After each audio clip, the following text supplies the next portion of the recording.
Good day, everyone. I'm Taryn Kairoy, and I'm thrilled to welcome you to the Summit QCTO Insider. As of 30 June 2024, the QCTO has formally announced the transition from SETA qualifications to occupational qualifications. This change is part of a broader government initiative aimed at streamlining skills development, enhancing employability, and aligning qualifications more closely with industry needs. Today, we're diving deeper into what this shift means, especially in the context of B-BBEE, and how it could impact your business. Joining me for this important conversation, we have Matt Lambert from Invictus Education, Karina Delanga from Skill Tech Solutions, and Anthea Callis from Summit. Welcome, everyone. Oh, thank you, Taryn. We're so glad to be here. Of course. Shall we get started? Oh, please, let's go. Absolutely. To sort of help us set the stage, Matt, I turn my first question to you. Could you please give us a quick refresher on the key differences between SETA legacy qualifications, as we all know them, and the new QCTO programs? Thanks so much, Taryn. So what I'll do is I'll give a very high-level overview of them. I mean, you can deep dive them as much as you want, but obviously for the sake of this conversation, I'll just give a high-level, broad overview.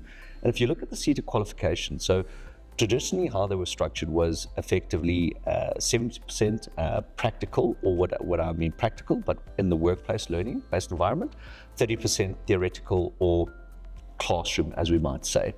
And those particular qualifications were typically 12 months.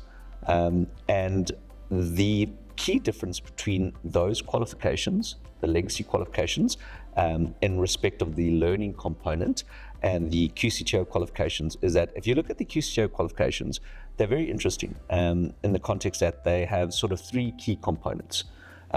You could add a fourth if you want, and I'll get to that. But the three key components are: you have a knowledge or theoretical based component, you have a practical based component. Now, the interesting context of this practical based component is it's simulation based. So meaning that you are mimicking what you would do in the workplace in a simulated environment, i.e. not in the workplace, in a classroom that looks like the environment that you may work in. And then you have a workplace component, which is typically the learning that you would gain in the workplace. And I touched on the fourth part. And the fourth part is, for certain of the QCTO qualifications, there is an ESA, which is an external integrated summative assessment. What is this? Well, in simplistic terms, it's what historically we would have called a trade test. So it is a practical-based assessment in respect of assessing the knowledge that you've gained in terms of those particular qualifications. Now, some of the key differences in respect to the QCTO qualifications, where many of the SETA-based legacy qualifications, not all, but many of them, if it's a full qualification, i.e. learnership, was 12 months. The QCTO qualifications vary across a variety of time periods, and the time period is typically linked to the credits that you would earn on that particular qualification. So the other interesting elements in terms of QCTO qualifications is, one of the key components is that training venues, i.e. where you are going to teach, also need to be accredited by the QCTO, which is slightly different to what would have occurred in the SETA legacy qualifications. So those very, very high level, there's many nuances beyond that, but for the sake of this conversation, those are the key differences between the qualifications. Thank you so much, Matt. As you mentioned, there's several key differences between QCTO and SETA legacy programs, especially regarding compliance. And then, Karina, I turn to you now. Could you please walk us through how these changes impact B-BBEE requirements?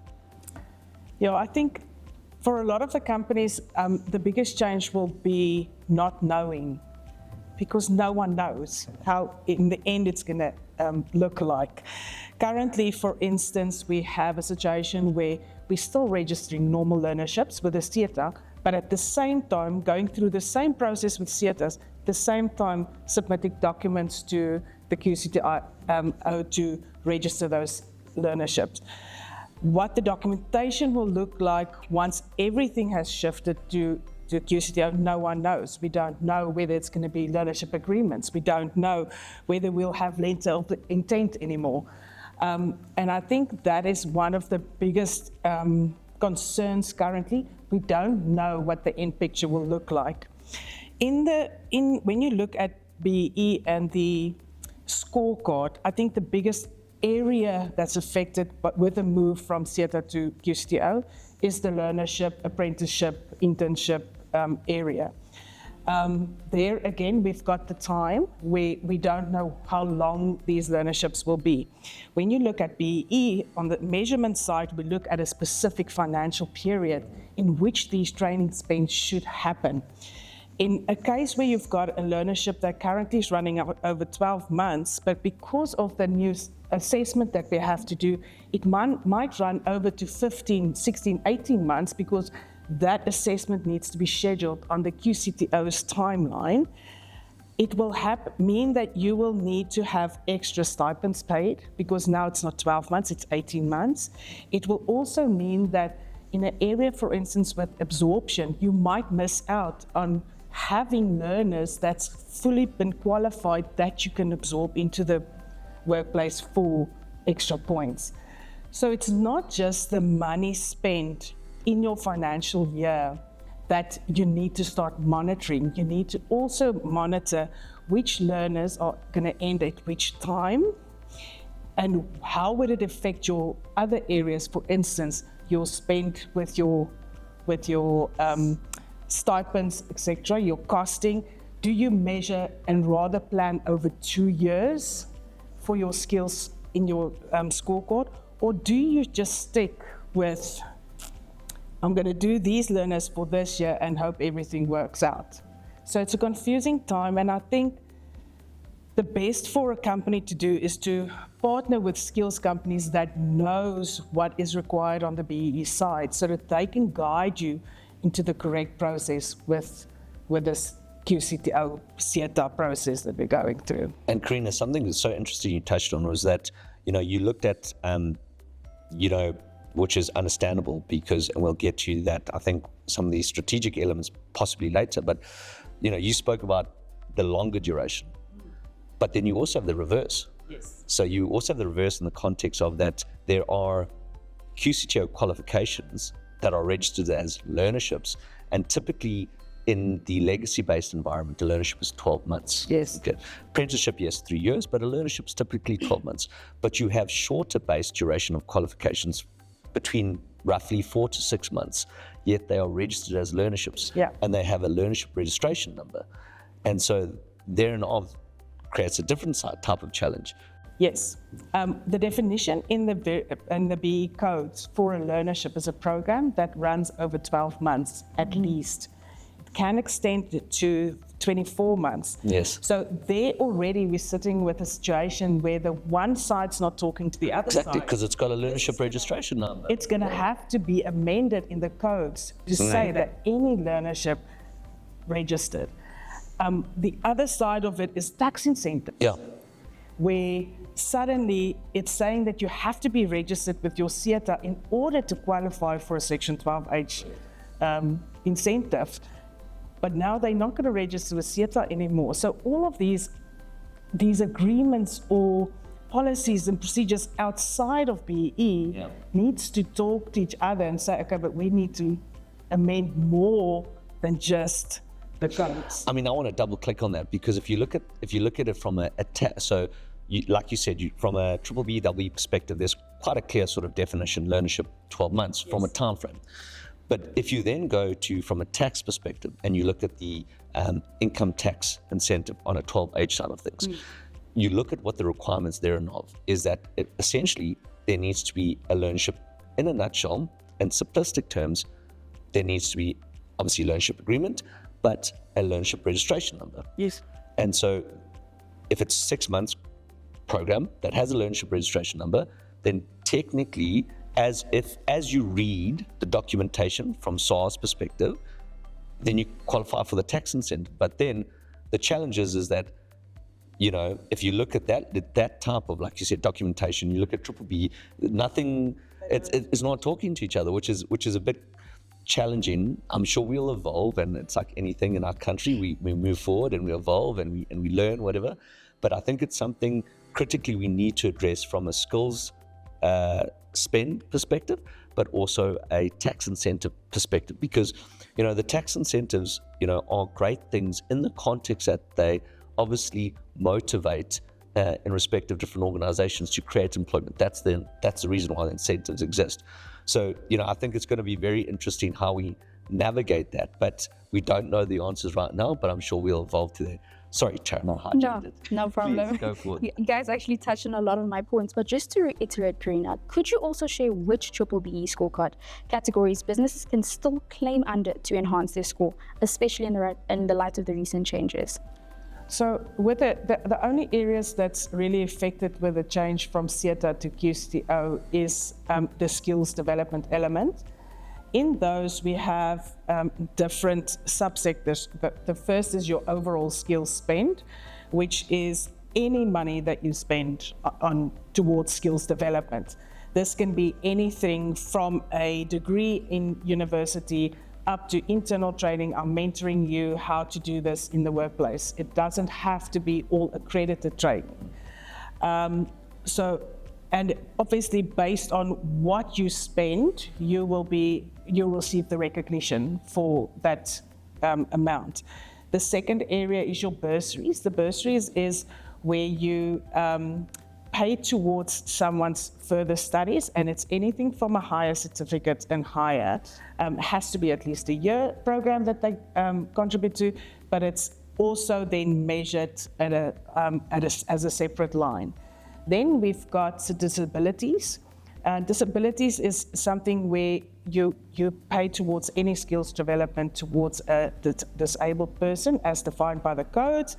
And this can be anything from, again, your university graduates up to learnerships, internal training, any spend that's on disabled. The big area where there's changes is still the learnerships and apprenticeships, because those are the qualifications that we're currently counting, not just the money, we're also counting headcount. If we can't get this area to work properly, it will be very difficult to give the evidence to the verification agencies in order to score the correct score. So you have to monitor where your money goes, who it goes for, what is your ratio between African, colored, and Indian, in order to make sure that the correct money is allocated to spend in order for you to get the headcount as well as the money spent. So I want to touch on something there you said on learnerships. There's just, from a context perspective, there's also bonus points from a skills development expense component, up to 5 bonus points, which focuses on absorption, which you touched on earlier. And what you said, which was very interesting, is typically depending on the financial period of the company. So let's say a financial period is 12 months. In that next period, so they run the learnership, fantastic, and then in that next period, they then are able to absorb that individual once they've completed. Now, depending on where you run those 12 months, let's say it was in the middle of the year, okay? And then if it was in the middle of the year, and then that next year, those individuals were absorbed, okay? Then that would count for that year, okay? And that's how businesses sometimes plan from an absorption perspective. Now, what Karina touched on earlier is that the challenge with the absorption is they have to complete the program. Not the challenge, the reality is they have to complete the program. Now, what Karina was saying is that when we have to schedule the external integrated summative assessment, which is outside of the control of the company skills development provider, unless the skills development provider is registered as a trade test center where the ESAs can occur, is that might take, as an example, 6 months. So that means how a company has planned in respect of that absorption component for the next year means it actually flows through to the following year. And so those are some of the challenges, not challenges, but elements that we have to think of if that does occur. And the other one I want to touch on is a big thing is there's within the learning program matrix, there's different categories, A, B, C, D, E, F, G, and each one of them has a typical definition. One of the interesting ones is category E, which effectively relates to, in a nutshell, relates to accredited training, but predominantly on what we would typically in a legacy component call unit standards. So a qualification is made up of a range of unit standards. And then typically what may happen is there may be 1 or 2 unit standards that a company and skills development provider realize, as an example, customer service. out of a certain program. That's a great unit standard because we just want to focus on skilling individuals on customer service. So they pick that particular unit standard and implement it. Now, the challenge from a QCTO perspective is that you can't pull out a unit standard. So category E almost disappears, which is an interesting thing, which we haven't been able to address. But so those, just to add on what Karina was saying, those are some of the interesting components in terms of the learning program matrix that we need to find a solution to address in the future. Absolutely. So I just wanted to make sure, so they are still able to claim for skills development spend under this new framework? Yes, they can. Just to add on with his absorption. So if you look at skills development, it's one of the most expensive elements of the scorecard because it's based on your salaries. So if, for instance, a company has been relying on the 5 bonus points for absorption, and they suddenly fall short because they haven't been able to complete the program, and they lose that 5 points. 5 points in the BBEE scorecard is a level. It can be 2 levels, depending on how high you are. Yes, so it can cause you to drop significantly in your total BBEE score, and that will have a very, very bad effect on companies and their relationship with their clients because they require their BBEE certificates. The second thing that I would just like to touch on, same as what he's been saying, is that some of them will have the actual assessments like with apprenticeships. Some of them are writing exams. So, and then with the QCTO, they only write exams twice a year, June and November. So previously, we were able to, if we have new clients, we can register a learnership in August, and then we'll finish next year in July. But now, if we do the same, we will only be able to write exams or book for the assessments according to, so I can already... You can miss a whole year almost. The training providers saying, no, we'll only have 2 intakes every year. So you'll have an intake in January so that we can do the first exams in July or June, and then the second intake will be June, July for the November exams. So already, if you are not planning based on your financial year and when the skills development providers will be doing those training courses, you might miss out on when your learners are registered and if it's in time for your financial year in your verification. And I think key thing for me is, and obviously, this is a very, which is fantastic, a very sort of tactical and detailed deep dive in terms of, how it affects the business. But I think most importantly, always coming back to the learner, and understanding that, talking to absorption and the bonus points. I think the key challenge is that, what we're trying to achieve out of any one of these programs is upskilling so that we can put the individual into the workplace or further them in the context of if they're an employed individual, hopefully they can be what I call gainfully employed, so they can move up within the organization.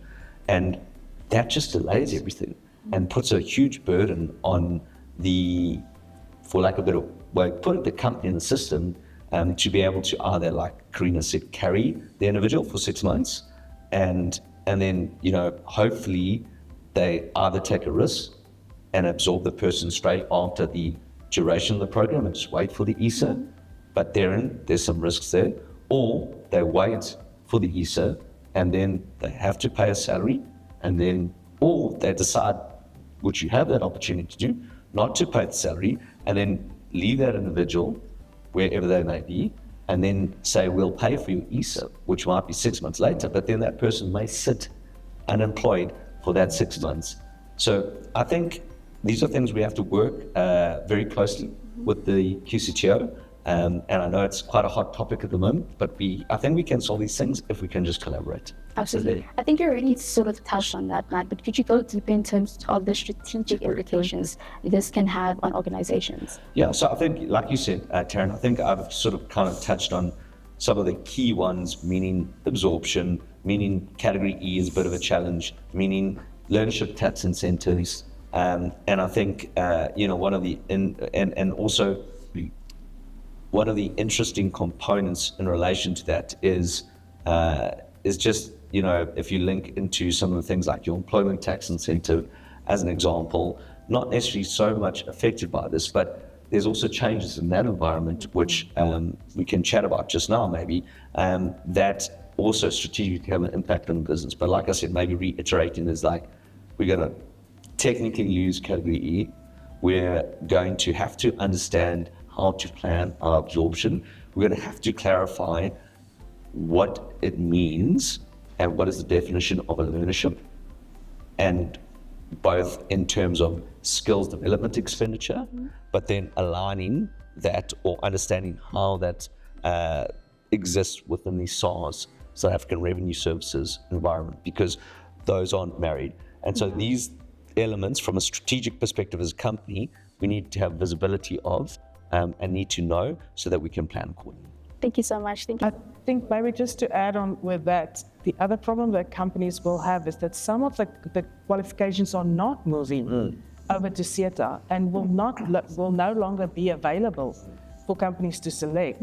So, and it's already very difficult to marry the skill that's needed in the company to programs that's currently available, and taking half of them away, it will be very difficult for companies to actually find the proper learnership within the QCTO to put maybe 5 people on there where there was only supposed to be 2 of them to get the proper skills that they require. And a lot of the learnerships are also gathering skills. So you won't have only entrepreneurship now, which is one of the great, I think, programs that SETA's had before. That will be integrated into other learnerships. So the learnerships will maybe be expanded in skills, but it might not be the specific skills that the companies would require. So the lack of going forward, the lack of qualifications might also have a big impact on companies when they have to decide. So the other qualifications, they just fall away, or are they combined then? A lot of them fall away. Yeah. So many of them, there's been a various amount of extensions, and it's a great question, various amount of extensions, but fundamentally many of them will effectively expire as of the last chance to register, let me be clear, will end next year, circa 2006 June. 2026 soon. So that's there, and that provides a challenge, because what Karina's saying fundamentally is that, I don't know the volume offhand, but there, as a rough example, there might be circa 1,800 legacy-based qualifications which span across 21 or 22 different SETAs. And now that's sort of being limited to 300-400. Wow. So, obviously, as Karina highlighted, you just look at that volume and that sort of shrinkage, there's going to be certain skill sets that are missed. And I think that is a big sort of cry in the industry, is to say, like, we're going to lose circa 1,400 qualifications. And that's why there has been these extensions. So either we have to ramp up the sort of approval of programs from the QCTO perspective, or there has to be some form of extended, period for the legacy qualifications. Thank you so much, Matt. I think other than the risk that Matt and Karina have highlighted, a risk that there could be training providers out there who are not accredited as they should be with QCTO, and so that's quite a big risk. And the risk of them training qualifications that are outdated and haven't have expired. I mean, I think that's quite a big risk in your spend, in your training spend. I think if we look at opportunities, because it will all be standardized, I think that may lend itself to learners being more employable across several sectors. And that's something that hopefully with the QCTO coming in, that will provide. Thank you so much, Anthony. I think maybe to highlight there from a compliance perspective, Anthony, I think, one of the key things is, and Karina touched on it earlier, was the context of letters of intent, the workplace learning program agreement, which replaced the learnership agreement historically. I think if I was to be prudent, I would say continue forth with what you've done and duplicate. It is, unfortunately, it's a administrative burden, but to be safe from a compliance perspective, I would advise companies to, whatever is required from a QCTO perspective, yes, whatever was historically required from a legacy perspective, keep both. And unfortunately, it's duplication of work, but I think from a safety and compliance perspective, because of the sort of uncertainty and unknown at this point in time, that's what I advise companies to do. Thank you so much, Ben. Is there anything else you guys want to add? Because I kind of want to turn back to everyone that's going to be watching and kind of highlight some points. Is there anything else that you would like to sort of add? I think maybe if I can just add with Anthea, when you're looking at your skills provider, to definitely make sure that they are registered and accredited through the QCTO, and also that the program that they present, they have been accredited to present. The effect of that is all the verification agencies will be looking at that, and if the company that has presented your training is not accredited, that will be seen as unaccredited training, and it will be capped at 25% of your spend. And that's a big loss for you. So first thing, make sure that the company is definitely registered with the QCTO, and that the qualification that they're doing are registered on the National Qualification Framework, that it's linked to the NQF. Thank you so much, Karina. When it comes to skills development in South Africa, businesses need to carefully consider how their training plans impact the B-BBEE score. To truly optimize your company's training efforts, it's essential to align them strategically with your overall transformational goals. I would like to say a big thank you to Matt, Karina, and Anthea for shedding light on these important QCTO questions that everyone might have. And a thank you to everyone who joined us today on the Summit QCTO Insider. Until next time.